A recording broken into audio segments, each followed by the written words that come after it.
What is going on, guys? MJ2005 Gundam here, and today I'm going to be reviewing the Hobby Pro Shop exclusive high-grade Build Akatsuki Gundam, with custom builds featured in the Build Fighters comic strip Motto Tsukurobu, based on specifications produced by our very own Meijin, Katsumi Kawaguchi-san.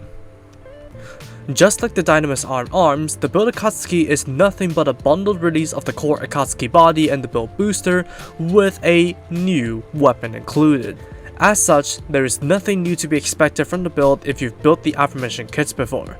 Since it is based on the old high-grade Akatsuki, you can expect to see old bits of engineering here and there, and undergating on the parts that were originally gold chrome. However, since this kit is primarily white, there is not much need to worry about nut marks or fingerprints, which is arguably a merit compared to the original. And of course, with that, further simplifying the build as you don't need to worry about scratching the finish anymore. Once assembled, and you are greeted with one of the official birth children from the infancy of Gunpla customization advocacy, a high-grade Akatsuki Gundam with the build booster, so there are no new parts used in the build at all. However, the choice to use white as the base color, despite resulting in a somewhat meh look, makes this the only flat-colored high-grade Akatsuki you can paint without much hassle, examples of which are shown in the instruction manual and the comic strip that it appears in. Stickers are only used in the eyes and sensors on the head, and the canopy and red vent frames of the booster, which is a minimal sticker count for a kit from 2006 that already looks decent while featuring great color separation for its time. You can use this kit as a seam line removal practice, and maybe display it as is with some panel lining if you like the white color scheme, but it's definitely made more for you to apply your custom paint job. Since this is the normal Akatsuki at its core, I won't bore you with the articulation. So if you want to see me review one of the Akatsuki variants, please tell me in the comments below. As for the build booster, it features adjustment points in the cannons, boosters, and the wings, which makes it a very flexible booster. However, despite the Akatsuki being an older kit at its core, the articulation is way too limited for what the Akatsuki is built for, general purpose posing, so you'd run into barricade after barricade when you try to pose it in a good fashion. In terms of accessories, besides the Akatsuki loadout of the beam rifle, shield, and 3 individual beam sabers, with the double-ended one being able to fit in the rifle as a bayonet, you get a new angled holding hand that you need to swap the original hand cover onto, and a new weapon called the Hydra Shot.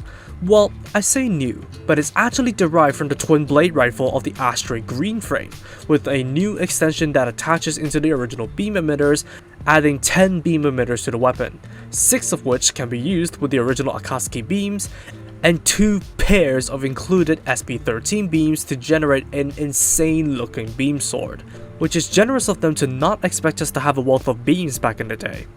If that isn't insane enough, you can actually consult your wealth of SP13 beams and fill all the beam emitters on the weapons with no obstructions, making it an even more insane looking beam sword. Although the Akatsuki beams don't attach onto the weapon the best, so do look out for that.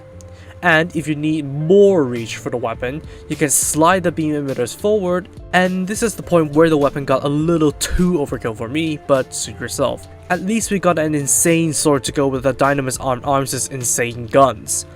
On top of that, we get the abundance of adapters and a leftover crosspiece of the build strike from the booster runners, so you can have some fun with that. Like the Dynamis arms, that didn't touch up this kit as I want to leave the door open for painting and customization. However, with the set not bringing much new to the table, I'd say suit your liking if you want to get this kit. The high-grade Akatsuki is already a solid kit for its time, minus the limited articulation for a general purpose mobile suit, and the build booster is already made to be slapped onto other strike-based kits. It's essentially something you can build yourself if you don't care much about the extra weapon. It's not a bad release per se, and the Hydra Shot definitely adds some substance to the package and insanity, but considering its exclusivity and how easy it is to replicate, I am not sure if there is much reason to overpay for this kit other than the white base color and the extra extension part for the twin blade rifle. And that's all for me. Thank you for watching, drop a like and comment if you did enjoy the video, subscribe for more content like this, and feel free to follow me on social media with the links down below. That said, take it easy, stay safe, and I'll see you in the next video.